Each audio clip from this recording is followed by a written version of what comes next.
Assalamu alaikum warahmatullahi wabarakatuh. Hope you're doing well. We're continuing our reading of Friedrich Nietzsche's Thus Spoke Zarathustra book. Okay. We are now in this section and it's titled The Wanderer. Let's begin. Been witty. He is very poetic, I must say. It's a very thought-provoking text. The children are having snacks and so are the birds. So everything should be fine. There will be less fussiness, inshallah. Let's begin. Bismillah. It was about midnight when Zarathustra started across the ridge of the island so that he might reach the other coast by early morning. For there he wanted to embark. There he would find a good roadstead, where foreign ships too liked to anchor, and they often took along people who wanted to cross the sea from the Blessed Isles. Now, as Zarathustra was climbing the mountain, he thought how often since his youth he had wandered alone. Now that's something I think many of us can connect with. I would walk by the train tracks, walk to school alone. I was always alone because for so many years I was the only child. And how many mountains and ridges and peaks he had already climbed. I am a wanderer and a mountain climber, he said to his heart. I do not like the plains, and it seems I cannot sit still for long, and whatever may yet come to me as destiny and experience will include some wandering and old mountain climbing in the end, one experiences only oneself. So, yeah, when you go hiking, you experience your mind. So, oneself, the mind, introspection. Okay. The time is gone when mere accidents could still happen to me, and what could still come to me now that was not mine already.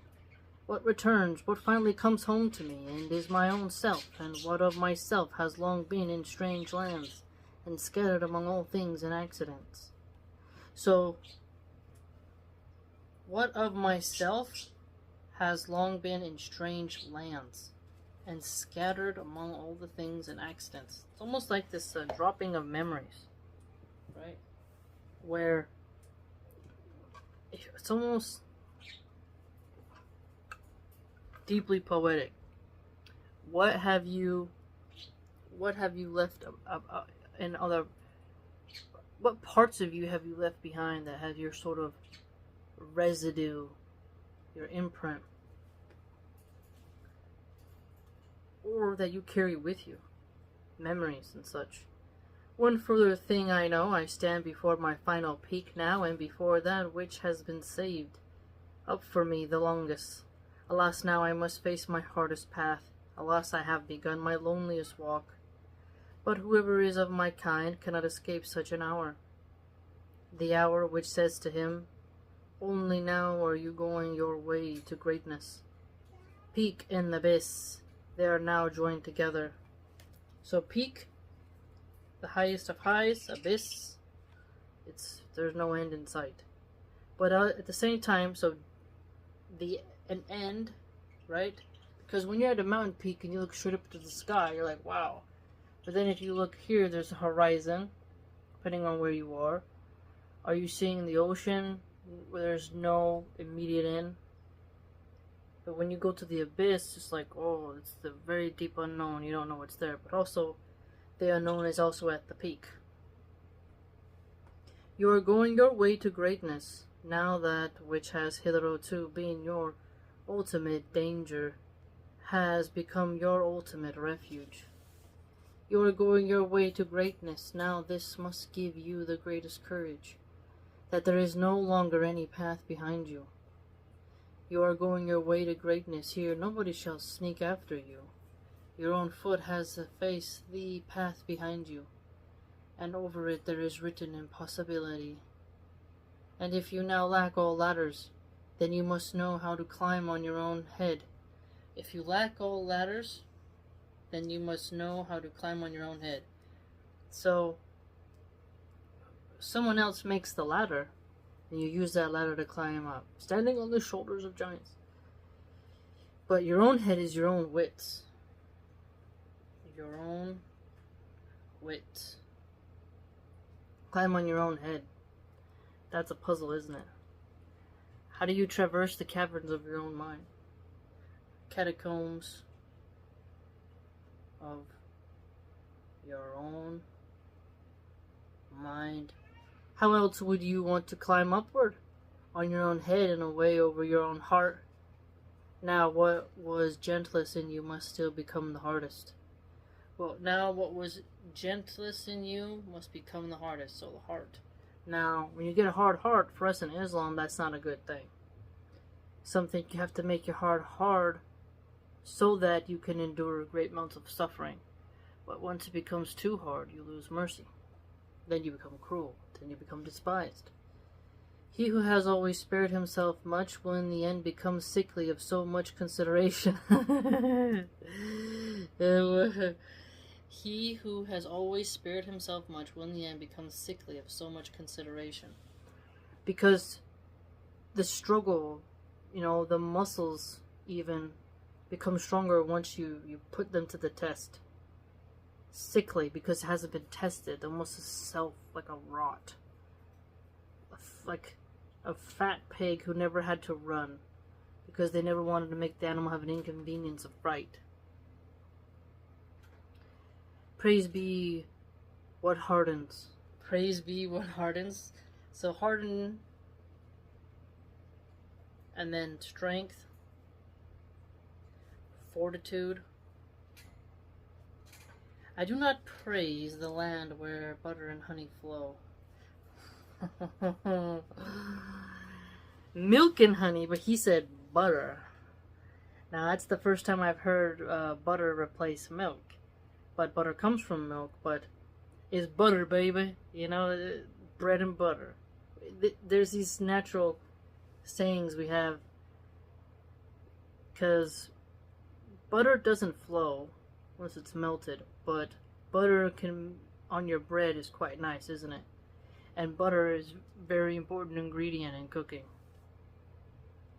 Sear your steak covered in butter. Mashed potatoes, put some butter on there. Butter crust for pies. Butter biscuits. Obviously, butter on your sourdough toast. One must learn to look away from oneself in order to see much. So, one must look away from oneself in order to see much, not just to be so vain. Don't always be looking in the mirror, but you have to kind of look out, notice your surroundings. That's what it sounds like to me. This hardness is necessary to every climber of mountains. But the lover of knowledge, who is obtrusive with his eyes, how could he see more of all things than the foregrounds? But you, O Zarathustra, wanted to see the ground and background of all things. So, foregrounds, ground, backgrounds. Foreground was over there. Ground, like right immediate. And the background, like you see in the dimensions. Background, foregrounds, ground, the movement of the eye, the placement of the gaze. Hence you must climb over yourself, upward up until even your stars are under you. So to go even above the stars. But notice this, even your stars are under you. The stars of Hollywood. Oh, she's a star, he's a star, they're stars. So this could be a play on words as well as a deep metaphor. Until even your stars are under you. Go past your heroes. Passing your heroes. To excel, to exceed. Indeed, to look down upon myself and even upon my stars, that alone I should call my peak. That has remained for me as my ultimate peak.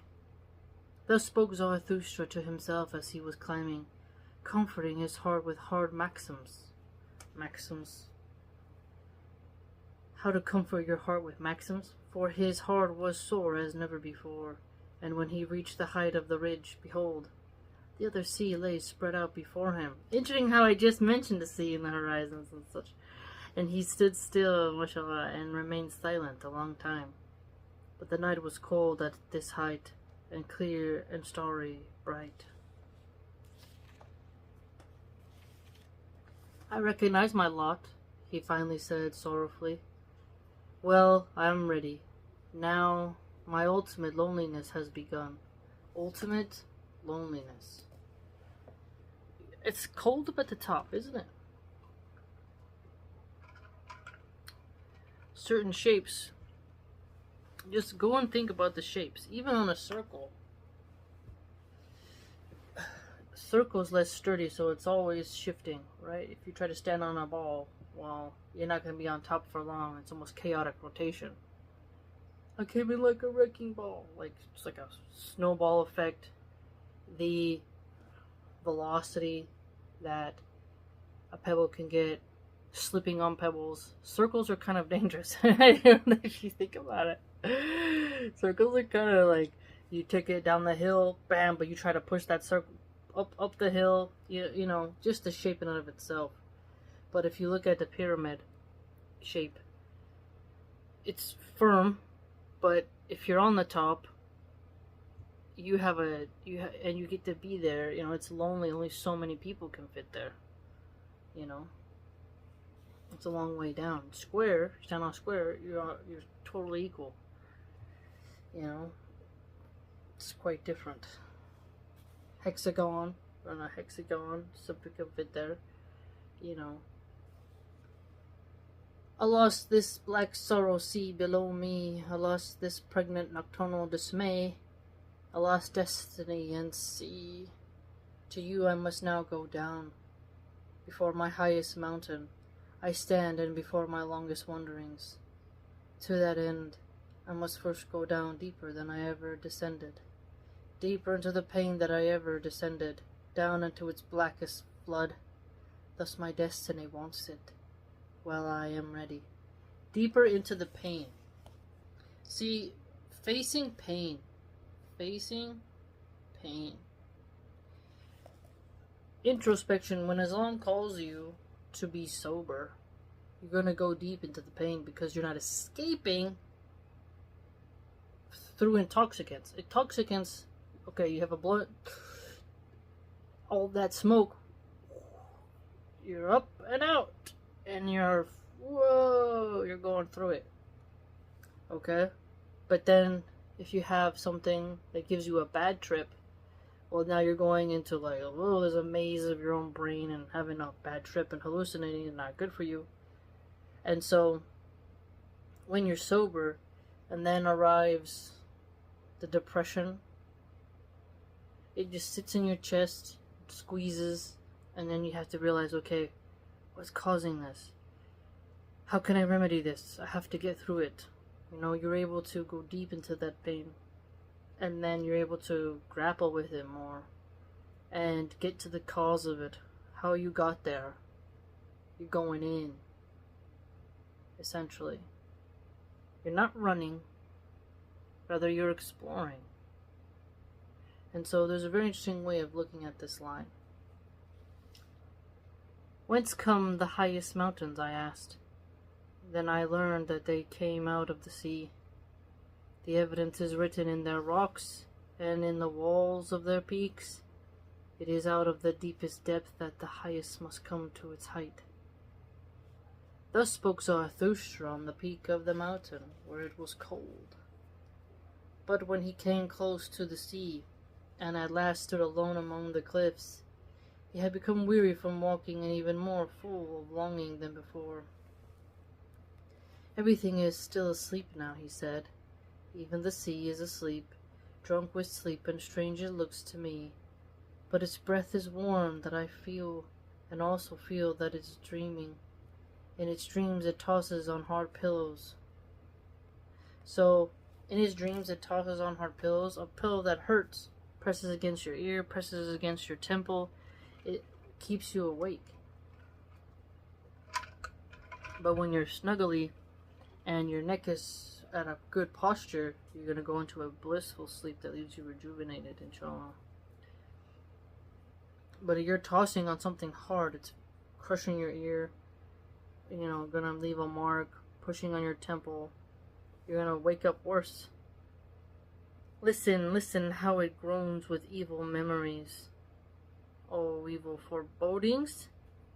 Alas, I am sad with you, you dark monster, and even annoyed with myself for your sake. Alas, that my hand does not have strength enough. Verily, I should like to deliver you from evil dreams. And as Zarathustra was speaking thus, he laughed at himself in a melancholy bitterness. What, Zarathustra, he said, would you sing comfort even to the sea? Oh, you loving fool, Zarathustra, you are trust over fool. But thus have you always been. You have always approached everything terrible trustfully. So, approached everything terribly trustfully. So this sort of too trusting. Naivete. Okay, you need some sort of discernment. Some skepticism. Right?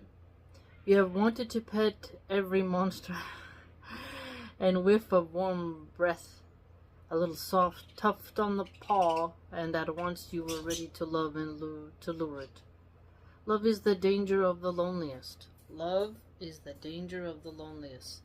Love of everything, if only it is alive. Laughable, verily, are my folly and my modesty and love. Thus spoke Zarathustra and laughed for the second time.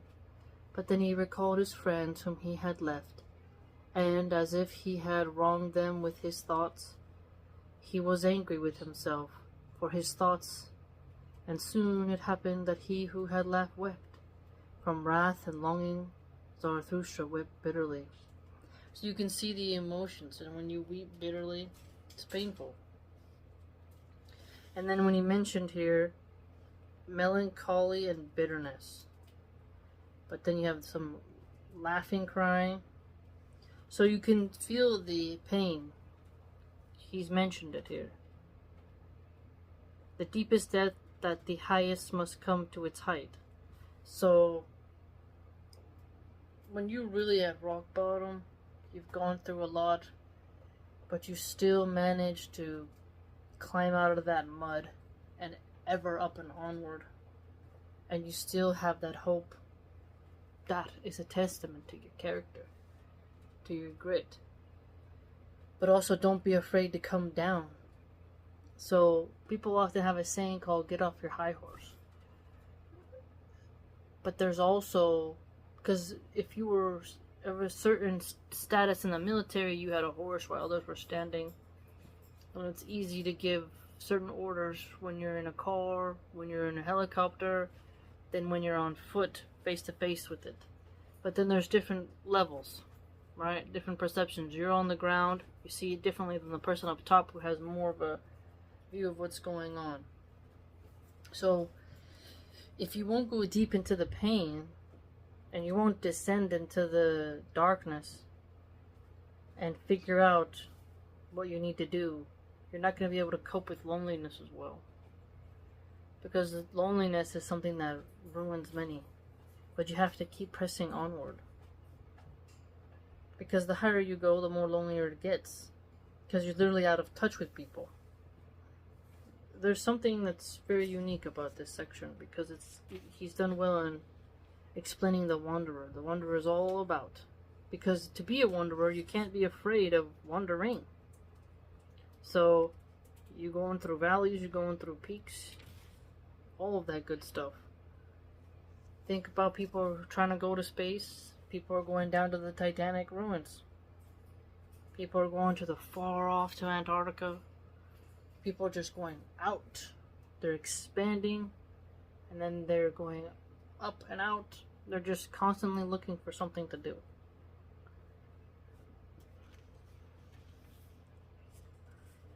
Peak and abyss, they are now joined together. I am a wanderer and a mountain climber, he said to his heart. I do not like the plains. So what is unique about the plains is that it's easier, it's less tense, and you can see more of what's happening. When you're trying to go on a peak, you're at a higher incline. And then when you're going down, you can see sort of, but if there's darkness, you don't know what's there. You don't know what's waiting for you around the corner. But with a valley, it's like, think of the landscape of like Ireland if you're in the Irish Hills, or like a Shire type of valley scene. And you're just like, whoa. Like you can see far and wide. The Plains Indians when they're on their horses, right? It's not a hard ride than if you were going to a place where a horse would be spooked or where a horse's ankles would be tested. It seems I cannot sit still for long, and whatever may yet come to me as destiny and experience will include some wandering and mountain climbing in the end, when the experience is only oneself. So this gets a lot about nature people too, where when you're sad you go on a walk. Some people get their best ideas when they walk. There's a lot to that. It's a very unique section, I must say. He's done really well. Face your pain, your mind, going into oneself, self-reflection, all that good stuff. Being able to laugh at oneself and laugh in the face of pain. Sometimes you have to laugh at the absurdity of it all, don't you? Let me know what you think. Like, comment, and subscribe. The next one was titled On the Vision and the Riddle. You know that's going to be good, inshallah. If you'd like to join my blog and support my work, you can do so by going to www.subscribestar.com/Milahan Archive. Hope to see you there.